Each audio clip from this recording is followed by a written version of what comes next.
नमस्कार दोस्तों, मैं आपका अपना हिमांशु ठाकुर और आप देख रहे हैं आपका अपना चैनल यूटी न्यूज़ नेटवर्क।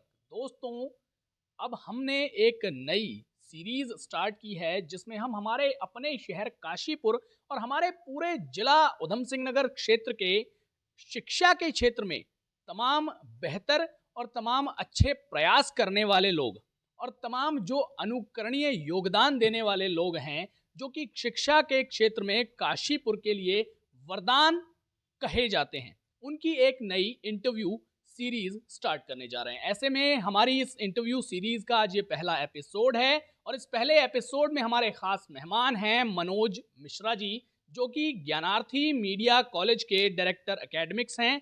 आइए इनसे बातचीत का सिलसिला शुरू करते हैं। सर, सबसे पहले बहुत बहुत स्वागत है आपका। नमस्कार हिमांशु जी, कॉलेज में आपका स्वागत है और आपके सभी दर्शकों को नववर्ष की हार्दिक शुभकामनाएं। ईश्वर से मैं प्रार्थना करता हूं कि 2024 आपका और आपके सभी दर्शकों का बहुत ही अच्छा रहे। सर, मेरा पहला सवाल आपसे ये है, आपके व्यक्तिगत मत के अनुसार शिक्षा का असल उद्देश्य क्या होना चाहिए?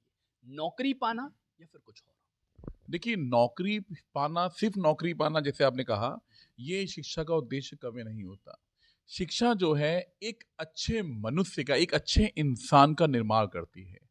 शिक्षा पाने के बाद एक शिक्षित व्यक्ति जो एक्चुअल में जो शिक्षित व्यक्ति है, वो कहीं ना कहीं समाज में एक समाज सुधारक का रोल प्ले करता है और समाज में अपने दृष्टिकोण से, अपनी एक पॉजिटिव अप्रोच से बहुत सारी समस्याओं का निदान करने का प्रयास करता है। तो मेरे ख्याल से खाली नौकरी ही पाना शिक्षा का उद्देश्य नहीं है, बल्कि एक अच्छा चरित्र निर्माण करना भी शिक्षा का उद्देश्य होना चाहिए। भारत देश में प्राइवेट शिक्षण संस्थान जो हैं, वो व्यापार का सबसे बड़ा अड्डा बन गए।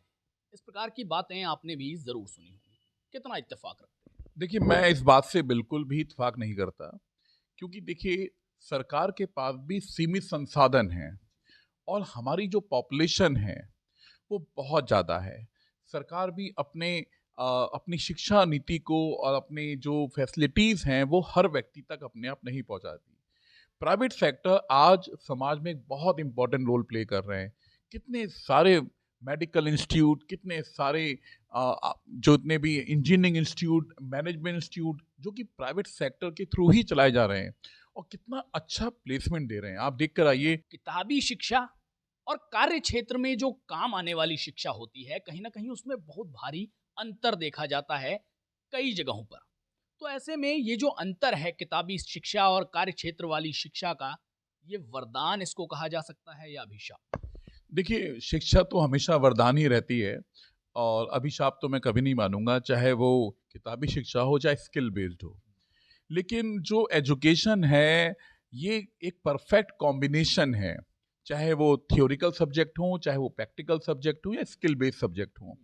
लेकिन मेरी अपनी पर्सनल एडवाइस ये है कि जो बच्चे खाली किताबी शिक्षा पर डिपेंड हो जाते हैं, उनको किताबी शिक्षा के साथ साथ स्किल बेस्ड कोर्स भी करने चाहिए, ताकि उनको नौकरी मिलना और एक सफल भविष्य का निर्माण करना उनके लिए आसान हो जाता है। डिप्लोमा बच्चों को नहीं करना चाहिए। एक डिप्लोमा कोर्स की वैल्यू जो है बहुत लिमिटेड एरिया तक होती है, लेकिन अगर आप डिग्री कोर्स को करते हैं तो डेफिनेटली पहले आप जैसे ग्रेजुएशन करते हैं, पोस्ट ग्रेजुएशन करते हैं, उसके माध्यम से आप मान के चलिए एक सफल भविष्य की ओर बढ़ते हैं। मैं एक छोटा सा एग्जाम्पल दे रहा हूँ आपको। एक बच्चा क्लास 12 करता है, ग्रेजुएशन करता है, पोस्ट ग्रेजुएशन करता है, उसके बाद पीएचडी तक जाता है, तो मानकर चलिए उसका भविष्य सुरक्षित हो गया। लेकिन एक डिप्लोमा करने के बाद आपकी पढ़ाई रुक जाती है, क्योंकि डिप्लोमा के बाद आप कभी भी डिग्री कोर्स में एडमिशन नहीं ले पाते। मान लीजिए कि आपने कोई कंप्यूटर्स का डिप्लोमा कोर्स किया है आफ्टर क्लास 12, तो क्या आपको एमसीए में एडमिशन मिल जाएगा? नहीं मिलेगा। अगर आपको कोई ऐसा कोर्स आपने किया है जो सिर्फ 6 महीने का, 8 महीने का, 1 साल का कोर्स है, तो क्या आपको गवर्नमेंट जॉब मिलना आसान हो जाएगा? नहीं होगा। गवर्नमेंट भी चाहती है कि जो उनके कैंडिडेट हैं जिन्होंने जॉब के लिए अप्लाई किया है, ग्रेजुएशन और पोस्ट ग्रेजुएशन करके आए। हमारे अपने शहर काशीपुर में आप वर्षों से सेवाएं दे रहे हैं शिक्षा के क्षेत्र में। शिक्षा के क्षेत्र में काशीपुर को कहाँ मानते हैं, किस प्रकार से? देखिए, काशीपुर एक बहुत अच्छा शहर है। काशीपुर एक औद्योगिक नगरी के रूप में जाना जाता है बहुत अच्छे अच्छे CBSE स्कूल्स हैं जो आसपास के शहरों में नहीं हैं। काशीपुर में बहुत अच्छे, आप मान के चलिए IIM भी काशीपुर में, और सबसे बड़ी बात क्या, ज्ञानार्थी मीडिया कॉलेज भी काशीपुर में है। और ये मान के चलिए कि काशीपुर के जो शिक्षा के आप देखेंगे जो बढ़ते हुए कदम हैं शिक्षा के क्षेत्र में, वो लगातार बढ़ रहे हैं। और गवर्नमेंट भी बहुत नए नए प्रोजेक्ट ला रही है, और जितने ये प्राइवेट ऑर्गेनाइजेशंस हैं ये बहुत अच्छा काम कर रहे हैं। जैसे मैं खुद जैसे ज्ञानार्थी मीडिया कॉलेज में ही हूँ, और ज्ञानार्थी मीडिया कॉलेज में इतने अच्छे अच्छे कोर्स चलाए जा रहे हैं, जिसमें मैं आपको बताऊं, सबसे पहले मास कम्युनिकेशन जैसा कोर्स, आप जानते हैं, आप खुद पत्रकारिता से जुड़े हुए हैं, और मास कम्युनिकेशन का कितना ज़्यादा स्कोप है। हमारे यहाँ एनिमेशन जैसा स्किल बेस्ड कोर्स है, जिसे करने के बाद 100% आपको रोजगार मिलना है। हमारे यहाँ बैचलर ऑफ फाइन आर्ट जो कि 4 ईयर डिग्री प्रोग्राम है, और इसके साथ साथ BSc फैशन डिजाइनिंग।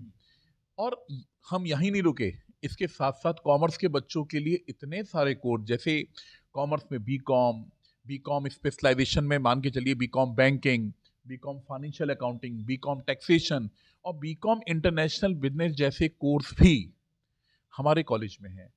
और प्राइवेट सेक्टर और पब्लिक सेक्टर, और हम जब बात करते हैं गवर्नमेंट सेक्टर, देखिए इन सबका एक ही प्रयास है, समाज में जो हमारी युवा वर्ग पीढ़ी है उनके लिए सफलता के मार्ग को प्रशस्त करना, और ये सभी बखूबी कर रहे हैं। तो मान के चलिए काशीपुर का भविष्य बहुत सुरक्षित है। जब हम लोग ने 10th किया था, हमने 12th किया, ग्रेजुएशन किया, तब के टाइम पर और आज के टाइम पर बहुत बड़ा चेंज आ गया। शिक्षा पर हर वर्ग, हर जाति, हर समुदाय और हर हैसियत के व्यक्ति का, हर हैसियत के स्टूडेंट का समान अधिकार होता है और होना भी चाहिए। लेकिन जब हम इसी बात को, इसी कोट को धरातल पर देखने का प्रयास करते हैं, तो कहीं ना कहीं हम बहुत कम ही ऐसा देख पाते हैं कि हर वर्ग का जो स्टूडेंट है वो समान शिक्षा पाता है। ऐसे में ज्ञानार्थी मीडिया कॉलेज इस ओर किस प्रकार के प्रयास कर रहा है, मैं जानना चाहता हूँ। देखिए, जब ज्ञानार्थी मीडिया कॉलेज की स्थापना हुई, हमारे जो आदरणीय चेयरमैन साहब हैं श्री संतोष मेहरोत्रा जी, और सेक्रेटरी मैम हैं शिवानी मेहरोत्रा जी, इनका मेन उद्देश्य जो है, जब ये कॉलेज खोला तो किसी भी तरह से मॉनेटरी टर्म नहीं रहा। उनका मेन उद्देश्य, जो एक बिल्कुल सिंगल उद्देश्य, ऑब्जेक्टिव उनका था, काशीपुर के बच्चों को बेस्ट एजुकेशन देना। और मेरी भी बात होते रहती है, और उनकी बातों में झलकता है सिर्फ एजुकेशन फॉर ऑल, कि काशीपुर का बच्चा काशीपुर को छोड़कर, क्योंकि ये ना सोचे कि काशीपुर में फैसिलिटीज नहीं है, काशीपुर का बच्चा काशीपुर को छोड़कर मुंबई, कलकत्ता और दिल्ली के चक्कर न लगाए। ज्ञानार्थी मीडिया कॉलेज ने एक ऐसा प्लेटफॉर्म दिया है जहां पर बच्चे 100% तक स्कॉलरशिप लेकर अपनी पढ़ाई कर सकते हैं। आप मान के चलिए कितने बच्चे हैं जो यहाँ पर 1 रुपए भी फीस जमा नहीं करते और वो फ्री एजुकेशन ले रहे हैं बिकॉज ऑफ स्कॉलरशिप। तो ये डिपेंड करता है कि आप किस मतलब साफ सी बात है, आपका पढ़ाई का उद्देश्य क्या है। और देखिए, पढ़ने वाले के लिए कहा जाता है कि उसको इंफ्रास्ट्रक्चर की जरूरत नहीं होती, उसको रिसोर्सेज की जरूरत नहीं होती है, उसको जरूरत है तो सिर्फ और सिर्फ एक ऐसे माहौल की और एक ऐसे गुरु की जो उनको सही रास्ता दिखा दे। तो हम लोगों ने एक ऐसा माहौल बनाया हुआ है कि जहां पर बच्चे को बेस्ट एजुकेशन मिले, बेस्ट इंफ्रास्ट्रक्चर मिले, और सबसे बड़ी बात क्या है, उसको उसकी नौकरी भी मिले, प्लेसमेंट भी मिले। तो ज्ञानार्थी मीडिया कॉलेज लगातार इस पर्टिकुलर ध्येय पे, इस पर्टिकुलर पाथ पे काम कर रहा है, पर्टिकुलर देश पे काम कर रहा है कि हम अपने हर बच्चे को भरपूर तरीके से मदद करें ताकि वो अपने माँ बाप का और अपना सपना पूरा कर सके। बहुत धन्यवाद। तो साथियों, ये थे हमारे साथ मनोज मिश्रा जी, जो कि काशीपुर ज्ञानार्थी मीडिया कॉलेज के एकेडमिक डायरेक्टर हैं और काशीपुर में शिक्षा के क्षेत्र में एक जानी मानी हस्ती भी हैं। अब इनके वक्तव्यों से, इनके विचारों से आप लोग कितने सहमत हैं, कितना इत्तेफाक रखते हैं, कमेंट सेक्शन में लिखना बिल्कुल मत भूलिएगा। अगले वीडियो तक के लिए मेरी प्रतीक्षा कीजिए। धन्यवाद।